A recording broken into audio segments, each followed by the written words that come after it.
ആദ്യ മാതാപിതാക്കൾ അവർ ആദ്യം പറഞ്ഞത്, ആദം ആദ്യം പറഞ്ഞ എന്താണ്? ഇതാ എൻ്റെ അസ്ഥിയിൽ നിന്നുള്ള അസ്ഥി, മാംസത്തിൽ നിന്നുള്ള മാംസം. അപ്പൊ എൻ്റെ തന്നെ ഭാഗം, ഞാൻ തന്നെയാണ് നീ ഞാനും ഒന്നാണ്, അവർ രണ്ടുപേരും ഒരു ശരീരമാണ്.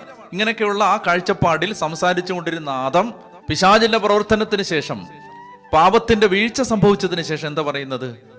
നീ എനിക്ക് തന്ന സ്ത്രീയാണ് എന്നെ കൊണ്ട് ഈ പാപം ചെയ്യിച്ചത്. അപ്പൊ കണ്ടോ, പിശാച് പ്രവേശിച്ചു കഴിഞ്ഞപ്പോൾ ആദ്യമായി സംഭവിക്കുന്നത് സ്ത്രീ പുരുഷ ബന്ധത്തിൽ ഭിന്നത പ്രത്യക്ഷപ്പെട്ടു, ബന്ധത്തിൽ വിള്ളല് വീണു, സ്ത്രീയും പുരുഷനും തമ്മിലുള്ള മാനസിക ഐക്യം തകർന്നു, അവർ തമ്മിലുള്ള വൈകാരിക ബന്ധത്തിൽ പാപത്തിന്റെ ലാഞ്ചന വരാൻ തുടങ്ങി, അവർ ഒളിക്കാൻ തുടങ്ങി, മറയ്ക്കാൻ തുടങ്ങി.